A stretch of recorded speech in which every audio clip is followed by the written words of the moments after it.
வணக்கம். நம்ம சேனலுக்கு தொடர்ந்து ஆதரவளித்துக் கொண்டிருக்கும் நல்ல உள்ளங்களுக்கு நன்றி. தெளிவான ஒரு முடிவை ஆர்ஜேடி எடுத்திருக்குது. தேர்தல் ஆணையத்துக்கு ஒரு இடியை இறக்கி இருக்கிறது. தேஜஸ்வியாரின் அதிரடி ஆட்டம் ஆரம்பம். நிதிஷ்குமாருக்கு இதுக்கு பிரச்சனையா அப்படின்னு கேட்டால் நிதிஷ்குமாருக்கு பிரச்சனை இல்லை, பிஜேபிக்கு தான் பிரச்சனை. அதையும் தாண்டி நேற்று ஆர்ஜேடி எடுத்த அந்த முடிவு, இந்தியாவில் எத்தனையோ அரசியல் கட்சி இருக்கலாம், நேற்று ஒரு கிளியர் பிக்சருக்கு ஆர்ஜேடி போயிருக்குது. அதுவும் லாலு பிரசாத் யாதவ் ஒரு க்ளீனாக ஒருத்தருக்கு ஒரு அதிகாரத்தை கொடுத்துருக்காரு. ஏற்கனவே சொன்ன மாதிரி மாநிலம் முழுக்க எடுக்கப்பட்ட கருத்து கணிப்பின்படி தேஜஸ்வி இன்றைக்கி முன்னிலை வைக்கிறார். உங்களுக்கு எந்த மாதிரியான முதல்வர் வேணும், யார் முதல்வர் இடத்தில் இருக்கிறாருக்கும் போது முதல்ல நிதிஷ்குமாருக்கு 54% இருந்தது. ஆனால் தற்சமயம் எடுத்த கருத்து கணிப்பின்படி நிதிஷ்குமாருக்கு 39%, ஐயா தேஜஸ்வி யாதவுக்கு 43% இருக்குது.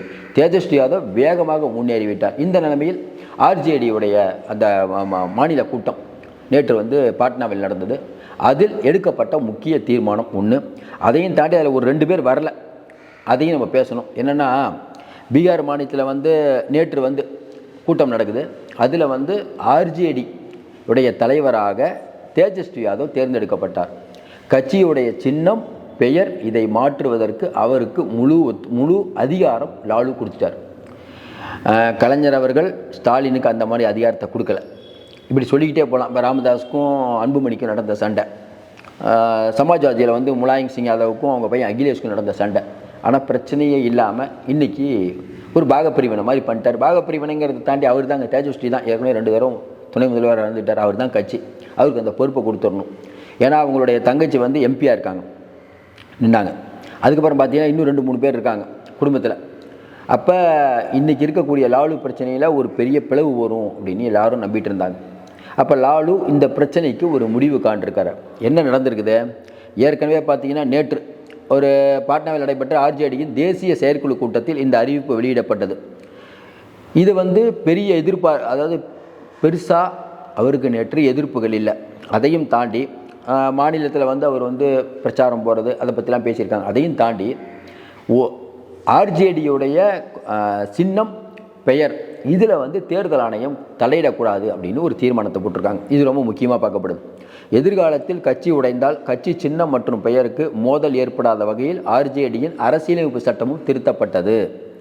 திருத்தத்தின்படி ராஷ்டிரிய ஜனதாதளம் கட்சியில் பிளவு ஏற்பட்டால் கட்சியின் பெயர், தேர்தல் சின்னம், கட்சி கொடி ஆகியவற்றில் தேர்தல் கமிஷன் எடுக்கும் முடிவு செல்லாது என அக்கட்சியின் தலைவர். இது ரொம்ப அருமையான முடிவு. இந்த மாதிரி எல்லா கட்சியும் எடுக்கணும். தேர்தல் ஆணையம் எடுக்கும் முடிவு செல்லாது. அது சட்டப்படி சரியா இல்லையானா பார்த்துக்கலாம். ஏன்னா அடிக்கடி சட்டம் தான் அடிக்கடி மாறிட்டே இருக்குது.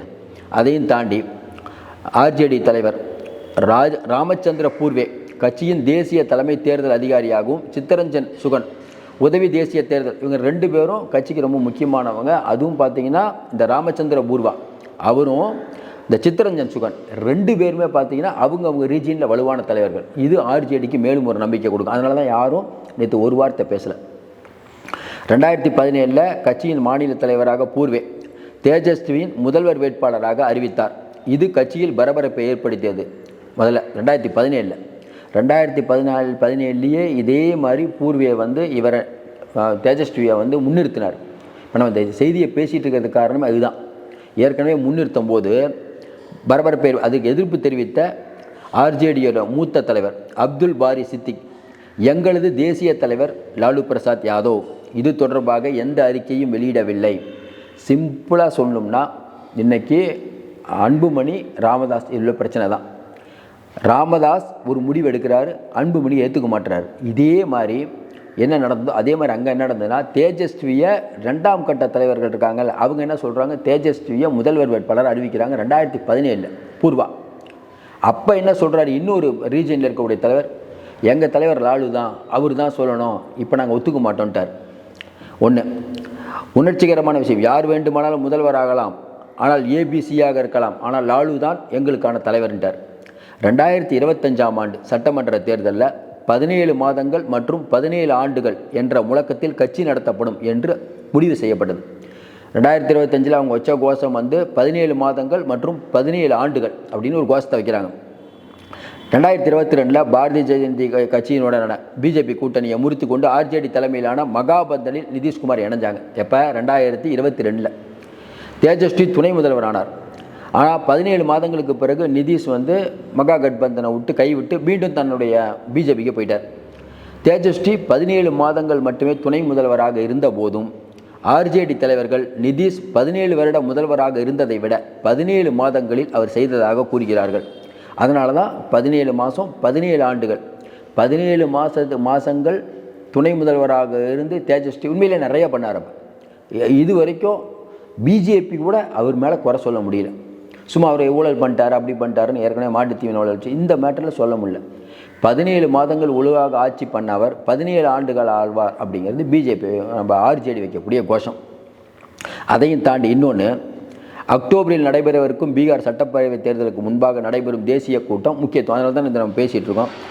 2020 வந்து சட்டமன்ற தேர்தலில் தேஜஸ்வி தலைமையிலான நம்ம இவங்க கட்சி வந்து நல்லா செயல்பட்டது. அப்போ வந்து அதிகப்படியான சீட்டுகள் கிடைச்சது. ஆனால் வந்து ஆட்சி அமைக்க முடியல.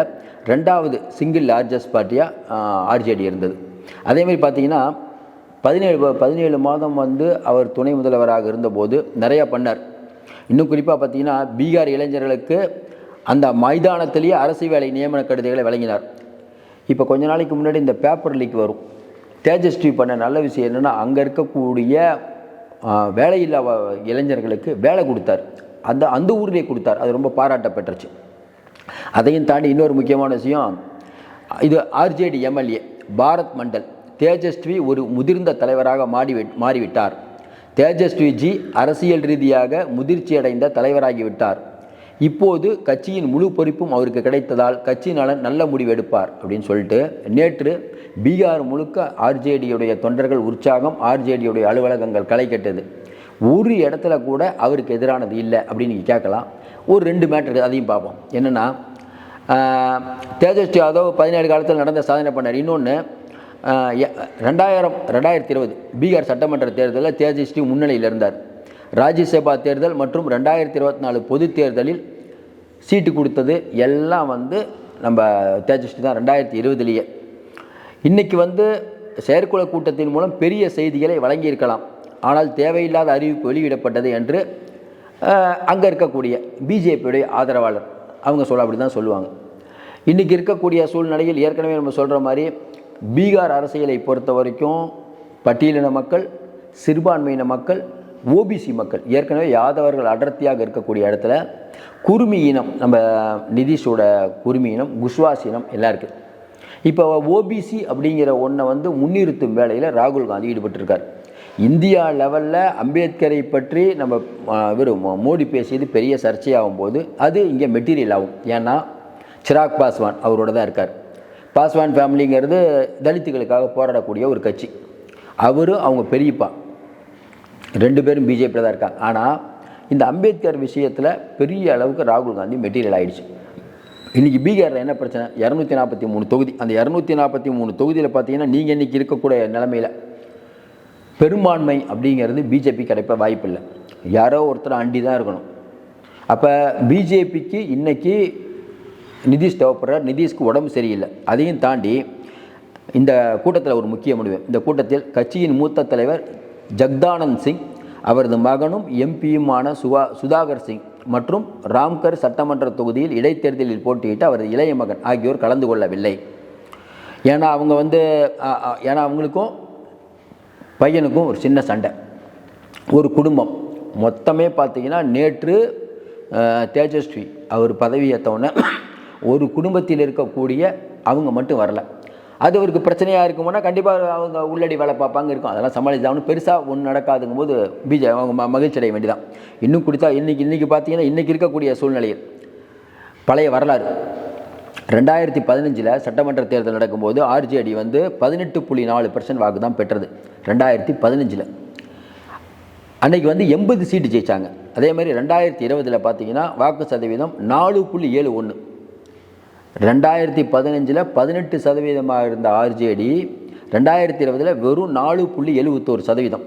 ஆனால் பார்த்தீங்கன்னா 75 இடங்களை ஜெயிக்கிறாங்க. அப்போ 5 இடம் தோக்குறாங்க. ஆர்ஜேடியின் முக்கிய வாக்குத்தளம் பார்த்தீங்கன்னா முஸ்லீம் யாதவர்கள். ஆனால் சமீப காலமாக ஒரு பிளவு இருப்பதை உணர முடியுது. அப்போ வந்து எல்லா ஜாதியும் உள்ளே நிற்கணும் அப்படிங்கிறது தான் அவருடைய நோக்கம் அப்படிங்கிற மாதிரி சொல்கிறாங்க. இன்னும் குறிப்பாக பார்த்தீங்கன்னா இன்றைக்கி இருக்கக்கூடிய சூழ்நிலையில் ஆர்ஜேடி அப்படிங்கிற ஒரு கட்சி ஒரு முடிவு வந்துட்டாங்க. அது தேஜஸ்வி வந்ததுக்கப்புறம் என்ன முடிவு பண்ணுறாருன்னா, மாநிலம் முழுக்க போய் கட்சியை பலப்படுத்தணும். ஏன்னா ஒரு காலத்தில் வந்து லாலு பண்ணார், இப்போ அவருக்கு உடம்பு சரியில்லை.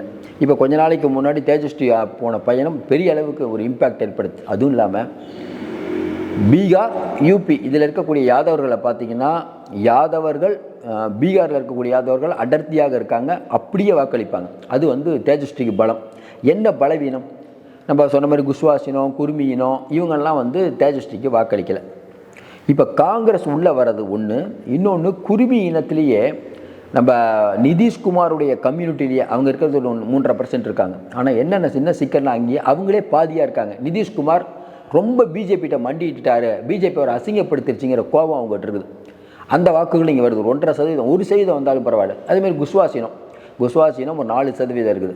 அதுவும் எப்பயுமே பிஜேபிக்கு தான் போட்டிருப்பாங்க. அப்புறம் இன்னொன்று வந்து நம்ம இதுலேயே பட்டியலினத்திலே ரெண்டு பிரிவு இருக்குது.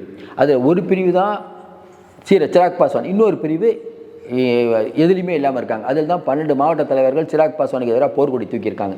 இவ்வளோ விஷயங்கள் இருக்குது. அதில் பீகாரை பொறுத்த வரைக்கும் நீங்கள் அவ்வளோ ஈஸியாக மகாராஷ்டிராவை பிஜேபி கையாண்டது போல் ஹரியானாவை ஏன்னா அங்கெல்லாம் ஒரு பேஸ் இருக்குது. இங்கே பெருசாக பேஸ் இல்லை. இது வரைக்கும் ஆட்சி தனியாக அமைச்சதே இல்லை. அப்படிங்கும்போது இது பெரிய சவாலாக இருக்கும். அதுவும் இல்லாமல் இன்றைக்கி உடல்நிலை குன்றி இருக்கக்கூடிய நிதிஷ்குமார் எல்லா அதிகாரங்களும் கையில் கிடச்ச யாருக்கு? நம்ம தேஜஸ்வி. அதிகாரம் இல்லாத தேஜஸ்வி கொஞ்ச நாளைக்கு முன்னாடி அவர் இருந்தார். பட் அவர் தான் தலைவரா அப்படின்னு ஒரு குழப்பம் இருந்தது. நான் தான் தலைவர்னு அறிவிச்சிட்டாங்க, முடிஞ்சு போச்சு. அக்டோபர் மாதம் தேர்தல், இப்போயே வேகமாக வேலையாக இருப்பாங்க. ஆனால் இங்கே இந்த பக்கம் பார்த்தீங்கன்னா யார் முதல்வருங்கிறதே பிரச்சனை. இவர் தான் முதல்வர் வேட்பாளர் அறிவிச்சிட்டார். தொடர்ந்து நம்ம சொல்கிறோம், மகாராஷ்டிராவில் கூட முதல்வர் வேட்பாளர் அறிவிக்கல, இங்கே அறிவிச்சிட்டாங்க கிளியராக இவர் தான். இப்போ நிதிஷ்குமாரா இவரா? நோய்வாய்ப்பட்ட நிதிஷ்குமாரா, இளைஞரான தேஜஸ்வி யாதவ்? முடிவு பண்ணுங்க. 10 ஆண்டு காலம் பல்ட்டி எடுத்த நிதிஷ்குமாரா, தேஜஸ்வி யாதவ்னா நம்ம தேஜஸ்வி யாதவ் மக்கள் ஆதரிப்பாங்கன்னு நினைக்கிறோம். பெரும்பாலான கட்டுரைகள் அந்த மாதிரி தான் வந்துட்டு இருக்குது. அங்கே இருக்கக்கூடிய பிஜேபி ஆதரவாளர்களே காட்டாட்சி நடக்குது, இதுக்கு மக்கள் ஓட்டு போட மாட்டாங்கன்னு சொல்கிறாங்களே ஒழிய தேஜஸ்வி யாதவ் தனிப்பட்ட முறையில் ஊழல் பண்ணார், 17 மாதம் கோட்டை விட்டாருன்னு சொல்லலாம். பொறுத்திருந்து பார்ப்போம். மீண்டும் சந்திப்போம். நன்றி, வணக்கம்.